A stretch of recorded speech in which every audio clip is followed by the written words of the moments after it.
Explanation of inerrancy. Explanation sa pagkawalay sayop sa pulong sa Ginoo.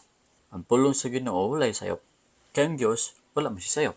Ang Ginoo dili siya masayop. So ang iyahang gininahawa nga maong pulong wala usayb sayop. Inerrancy of the Bible. Ang pulong sa Ginoo walay sayop ug nagpose siya sa quality sa freedom from error. Ingon pa ni E.J. Young, inerrancy is defined by this word inerrancy. We mean that the scriptures possess the quality of freedom from error. They are exempt from the liability to mistake, incapable of error. In all their teachings, they are in perfect accord with the truth.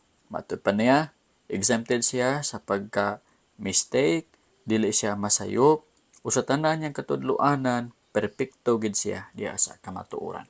Mao kini mang igsoon ang inerrancy of the Bible. Daghan mga tawo nga gaingon sila nga ang Bible ang pulong sa Dios, katong original nga manuscript. Nato siya mga sipyat-sipyat.